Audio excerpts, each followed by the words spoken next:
listening to the Holy Bible 1-Year Challenge with Master Storyteller Michael Wood, featuring the easy-to-read version and used by permission from Bible League International. Enjoy the show!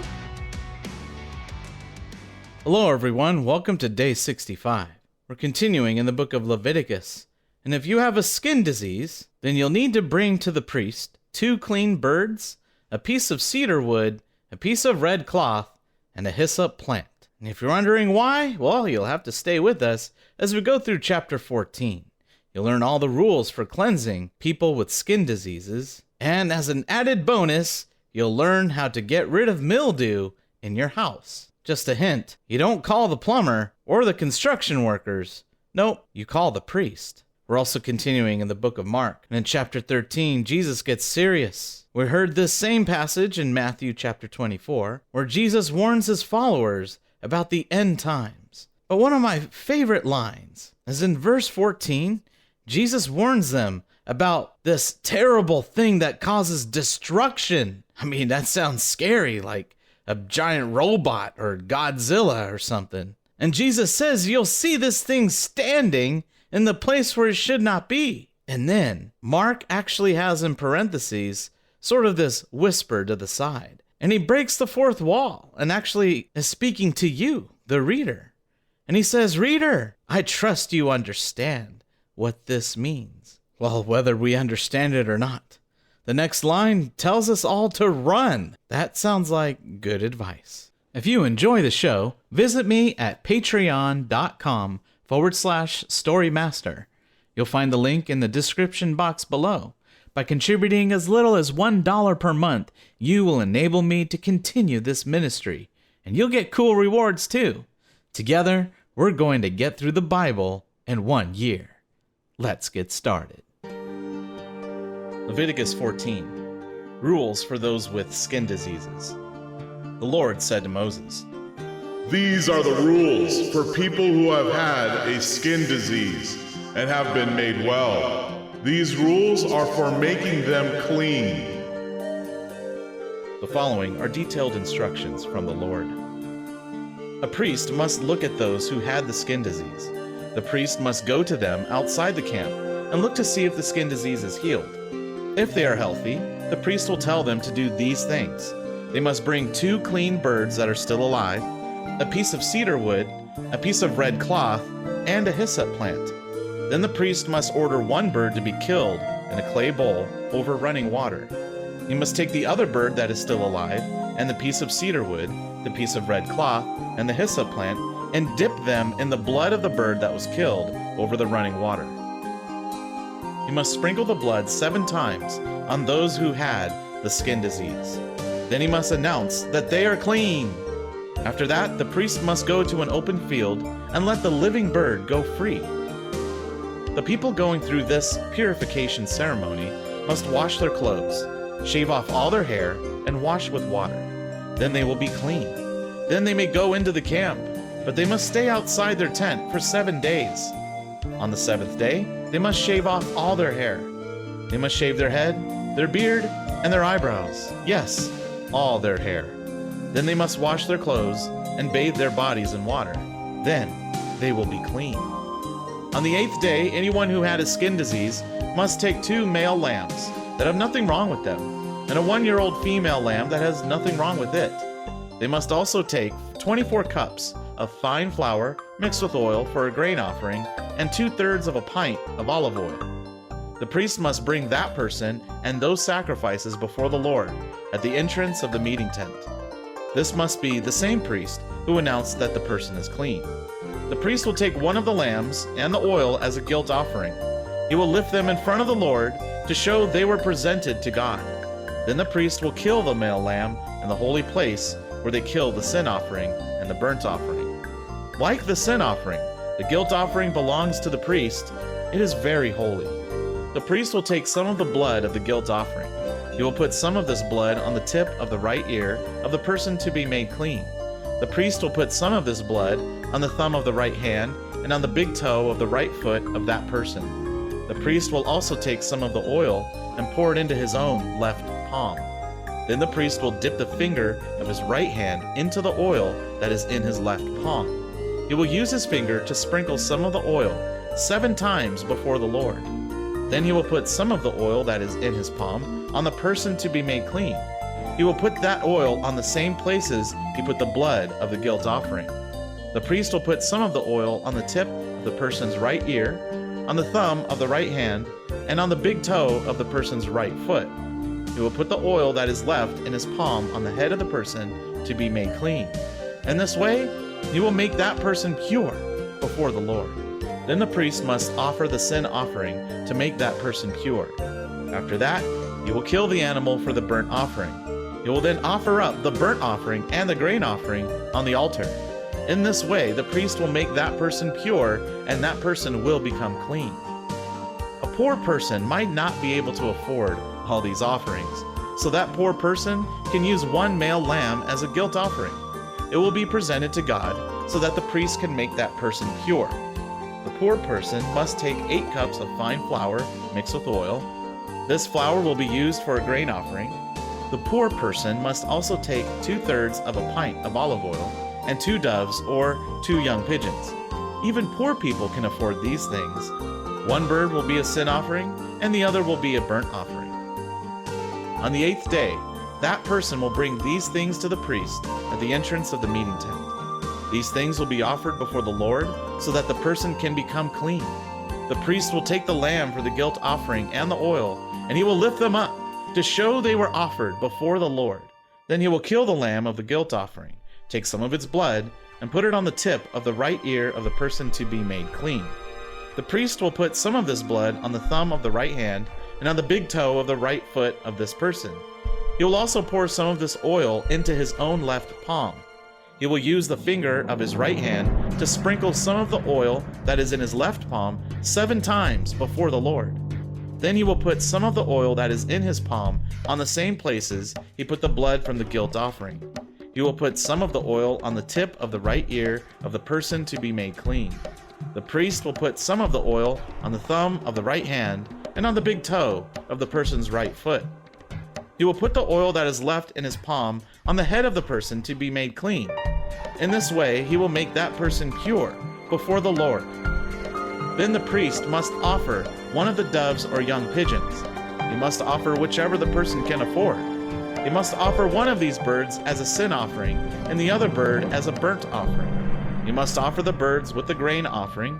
In this way, the priest will make that person pure before the Lord, and that person will become clean. These are the rules for making people clean after they become well from a skin disease.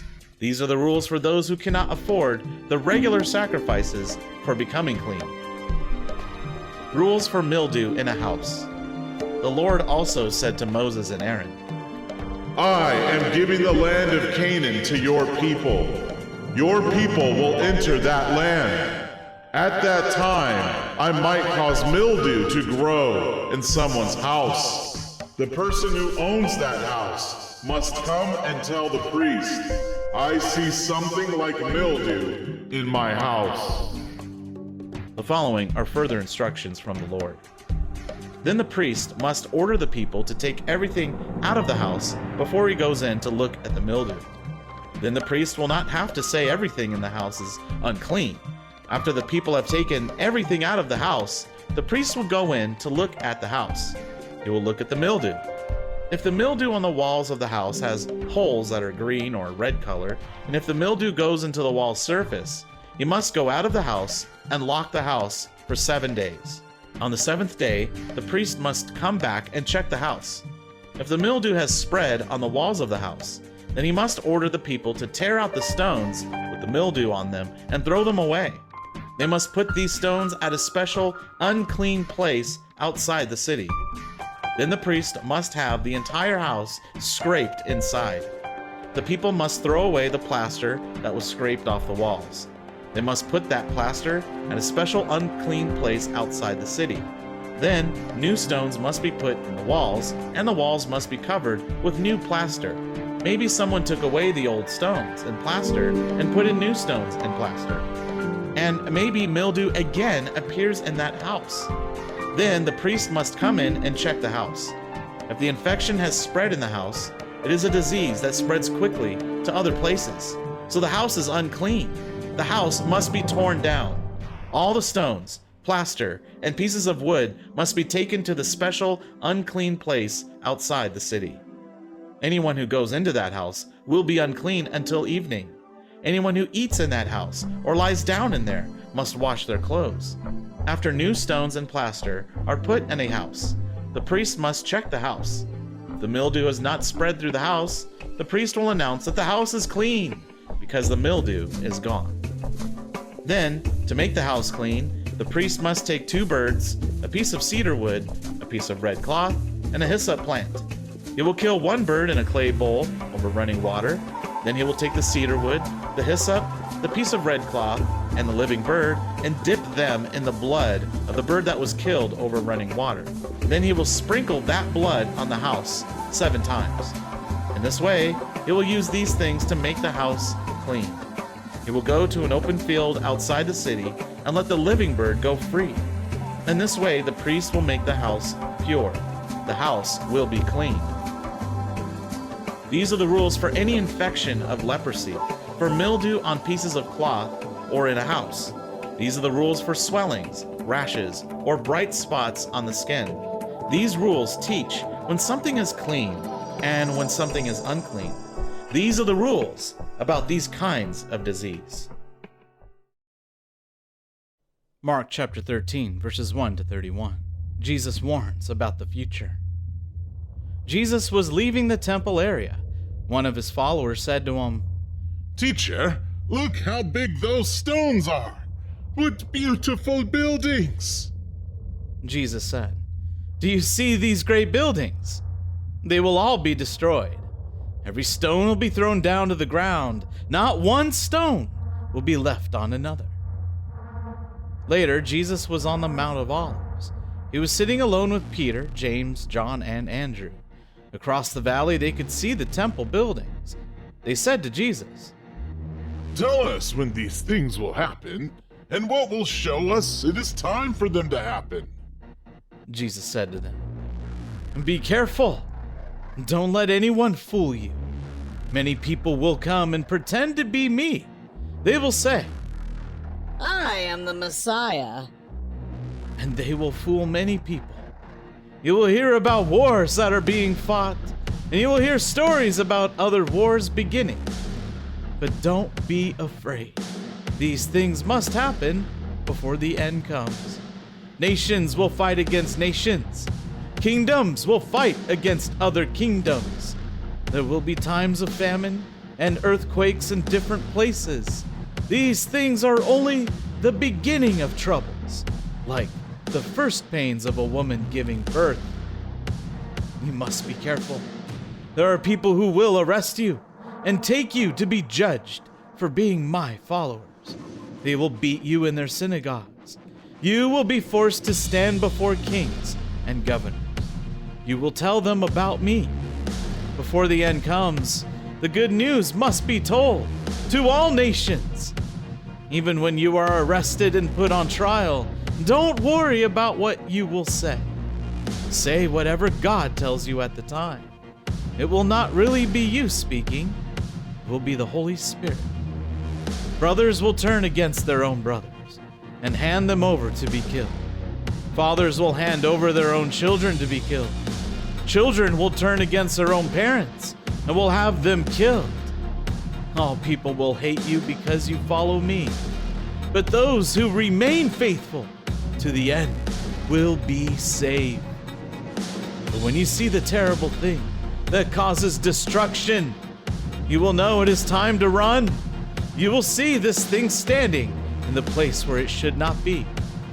Reader, I trust you understand what this means. Everyone in Judea at that time should run away to the mountains. They should run away without stopping for anything. If someone is on the roof of their house, they must not go inside to get anything out of the house. If someone is in the field, they must not go back to get a coat. During that time, it will be hard for women who are pregnant or have small babies. Pray that these things will not happen in winter, because those days will be full of trouble. There will be more trouble than has ever happened since the beginning, when God made the world. And nothing but bad will ever happen again. But the Lord has decided to make that terrible time short. If it were not made short, no one could survive. But the Lord will make that time short to help the special people He has chosen. Someone might say to you at that time, Look, there is the Messiah! or another person might say, There he is! but don't believe them. False messiahs and false prophets will come and do miracles and wonders, trying to fool the people God has chosen, if that is possible. So be careful. Now I have warned you about all this before it happens. During the days following that time of trouble, the sun will become dark, and the moon will not give light. The stars will fall from the sky, and the powerful forces in the sky will be shaken. Then people will see the Son of Man coming in the clouds with great power and glory. He will send His angels all around the earth to gather His chosen people from every part of the earth. The fig tree teaches us a lesson. When its branches become green and soft and new leaves begin to grow, you know that summer is very near. In the same way, when you see all these things happening, you will know that the time is very near, already present. I assure you that all these things will happen while some of the people of this time are still living. The whole world, earth and sky, will be destroyed, but my words will last forever.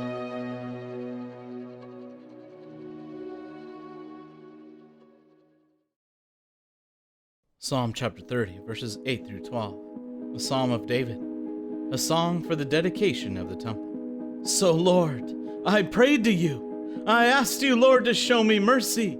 I said, what good is it if I die and go down to the grave? The dead just lie in the dirt. They cannot praise you. They cannot tell anyone how faithful you are. Lord, hear my prayer and be kind to me.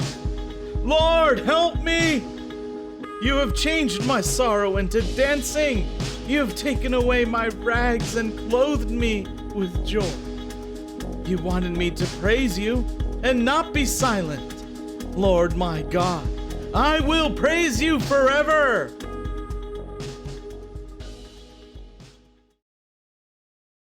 Thank you, everyone. That was day 65.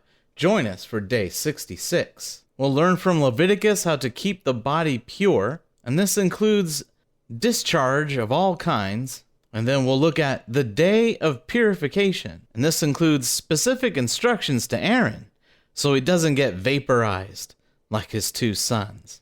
And in the book of Mark, we hear about the plan to kill Jesus, and Judas agrees to help his enemies while Jesus prepares a Passover meal with his followers.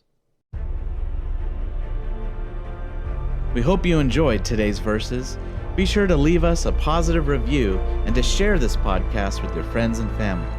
Please join us for the next episode as we experience the Bible in 1 year.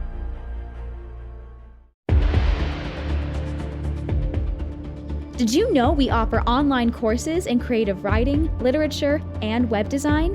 Visit us at storymaster.online to learn more.